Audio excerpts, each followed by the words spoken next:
ரெண்டாவது எபிசோட பத்தி பாக்குறதுக்கு முன்னாடி எபிசோடு ஃபர்ஸ்ட் பார்க்காதவங்க பார்த்துட்டு வந்துருங்க. நம்ம சேனல்லையே வீடியோ இருக்கு, கீழே டிஸ்கிரிப்ஷன்லயும் வீடியோவை அட்டாச் பண்ணிருக்கேன். இப்போ ரெண்டாவது எபிசோட பத்தி பார்க்கலாம் வாங்க. ஓப்பனிங்லயே பிரான்சிஸ்கோ எங்கேயோ அவசரமா கிளம்பி வெளியில போயிட்டு இருக்கான். அப்ப அவனோட மனைவி எங்க போறீங்கன்னு கேக்குறா. எல்லாம் விவரமா அவனுக்கு போன் பண்ணி சொல்றேன், நீ எதுவும் கவலைப்படாதுன்னு சொல்லிட்டு கிளம்புறான். அவனோட காரை காட்டுக்கு நடுவுல மரக்கிளைகள் எல்லாத்தையும் வச்சு மறைச்சிட்டு அங்க இருந்து கிளம்புறான். இப்ப அடுத்த நாள் காலையில போலீஸ் அவனோட வீட்டுக்கு போய் சோதனை பண்ணிட்டு இவனை பத்தியும் விசாரணை பண்றாங்க. ஆனா அவன் அங்க இல்லைன்னு தெரிய வருது. இப்ப பிரான்சிஸ்கோவோட கடந்த கால வாழ்க்கையை பத்தி காட்டுறாங்க. அவன் தன்னோட ஃப்ரெண்ட்ஸ் 2 பேரோட சேர்ந்து பேங்க் ஒண்ணு கொள்ளையடிக்க முயற்சி பண்றான். ஆனா நிலைமை அவங்க எதிர்பார்த்த மாதிரி போகல. அங்க இருந்து தப்பிச்சு ஓடிடுறாங்க.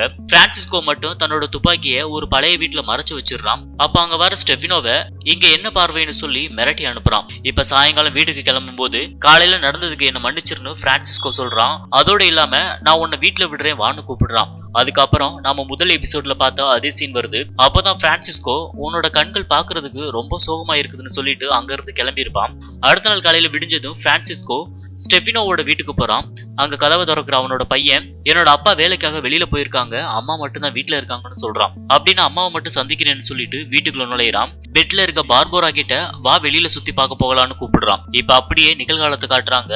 கால் டிராக்கிங் பண்ற போலீஸ் அசந்து தூங்கிட்டு இருக்கான். அப்ப பிரான்சிஸ்கோ தன்னோட மனைவிக்கு கால் பண்ணி போலீஸ் யாருக்கிட்டையும் எதுவும் பேச வேண்டாம், ஏதாவது கேட்டா கொலை நடந்த சமயம் நான் உன் கூட வீட்டுல தான் இருந்தேன்னு சொல்லுன்னு சொல்லிட்டு போனை கட் பண்ணிடுறான். இப்ப தெரிஞ்ச ஒருத்தனோட வீட்டுக்கு போய் போலி பாஸ்போர்ட் ஒண்ணு ரெடி பண்ண சொல்றான். அப்ப பார்போரா கூட அவன் தனிமையில இருந்ததை பத்தி நினைச்சு பார்த்துட்டு இருக்கான். இப்ப 2 பேரும் ஒரே பெட்ல இருக்காங்க. அப்ப பார்போரா அவளோட வாழ்க்கையை பத்தி அவங்கிட்ட ரொம்பவும் சோகமா சொல்லிட்டு இருக்கா.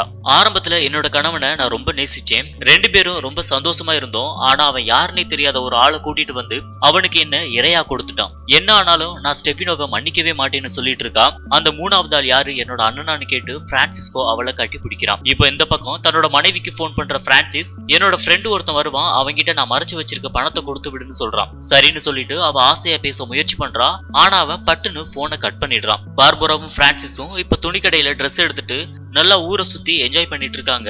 2 பேரும் சேர்ந்து ஒரு ஹோட்டல்ல நைட் சாப்பிட்டுட்டு இருக்கும்போது ஸ்டெஃபினோவோட அண்ணன் இதை பாத்துடுறான். ஆனா எதுவும் சொல்லாம அமைதியா அங்க இருந்து கிளம்பிடுறான். இப்ப ஸ்டெஃபினோ ரொம்ப நாளைக்கு அப்புறம் வீட்டுக்கு திடீர்னு வரான். அவனோட ஒரு கண்ணு அடிபட்டு கட்டு போட்டிருப்பான். வேலை பாக்குற இடத்துல இப்படி ஆகிட்டதா சொல்லிட்டு வீட்டுக்குள்ள நுழையிறான். அங்க பார்த்தா பிரான்சிஸ் சோஃபால உட்காந்துருக்கான். இவன் இங்க என்ன பண்றான்னு கேட்கும்போது உங்களை பத்தி விசாரிச்சுட்டு போக வந்தாருன்னு பார்பரா சொல்றா. அன்னைக்கு நைட் எல்லாரும் சாப்பிட்டுட்டு இருக்காங்க. சாப்பிட்டு முடிச்சதும் வேகமா அவனோட மகனை ரூமுக்கு போய் தூங்க சொல்றான். இந்த பக்கம் பார்பராவை கூட்டிட்டு ரூமுக்குள்ள போய் ரொமான்ஸ் பண்ண முயற்சி பண்றான். ஆனா பார்போரா அவனை புடிச்சு தள்ளிவிட்டு சம்மதிக்க மாட்டேங்கிறா.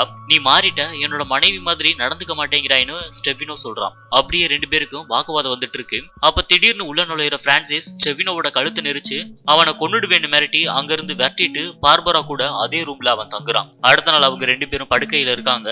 அவங்களுக்கு தேவையான எடுபிடி வேலை எல்லாத்தையும் ஸ்டெஃபினோ பாத்துட்டு இருக்கான். இது எல்லாத்தையும் பிரான்சிஸ் நினைச்சு பாத்துட்டு இருக்கும்போது போலீஸ் அங்க வந்து அவனை கைது பண்ணிடுறாங்க. அதே மாதிரி ஏற்கனவே ஒரு முறை கைதானதை பத்தி நினைச்சு பாக்குறான். மனைவியை விட்டுட்டு பார்பரா கூட தங்கி இருக்கிறதுக்காக அவனோட மனைவி போலீஸ்ல புகார் கொடுத்திருப்பா. அதனால அவனை கைது பண்ணி போலீஸ் கூட்டிட்டு போயிருப்பாங்க.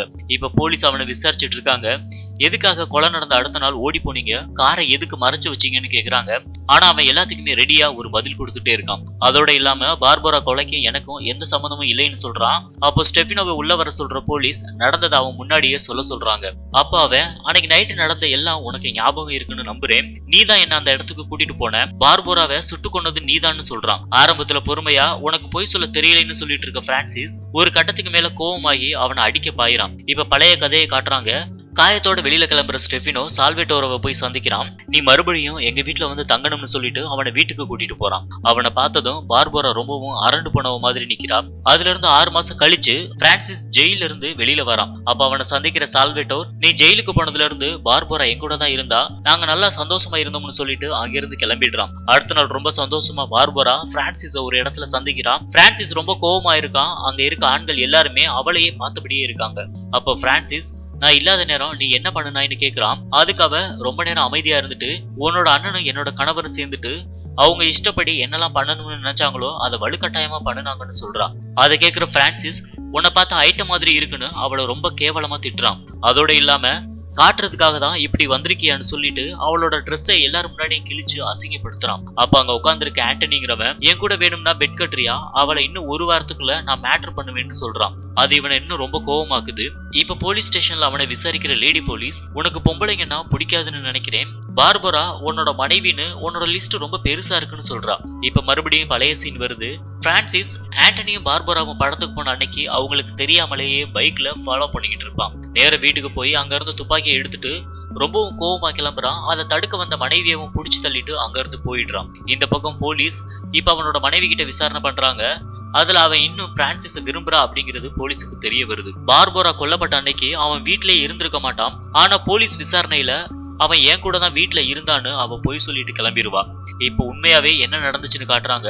அதுல தியேட்டர் முன்னாடி ஸ்டெஃபினோவும் நின்னுட்டு இருக்கான். அங்க வர பிரான்சிஸ் பைக்ல ஏறணும் அவனை கூட்டிட்டு கிளம்புறான். இப்ப ரெண்டு பேரும் அந்த காரை ஃபாலோ பண்ணி போயிட்டு சரியான நேரம் பார்த்து பிரான்சிஸ் அவங்க ரெண்டு பேரையும் துப்பாக்கியால சுட்டு கொன்னுடுறான். அதே துப்பாக்கியை ஸ்டெஃபினோ கிட்டையும் கொடுத்து அவனையும் சுட சொல்றான். இப்ப பிரான்சிஸ் ஜெயில இருக்கான். அப்ப டிவி எல்லாத்துலயும் இவன் தான் கொலைகாரன்னு சொல்லிட்டு இருக்காங்க. அன்னைக்கு நைட் காட்டுக்கு நடுவுல ஒரு கே கப்பல் சந்தோஷமா இருந்துட்டு இருக்காங்க. அப்ப அதே மாதிரி மர்ம நபர் வந்து துப்பாக்கியால சுட்டு கொன்னுடுறான். இதோட இந்த எபிசோட் முடியுது. 3வது எபிசோட பத்தி அடுத்த வீடியோல பார்க்கலாம்.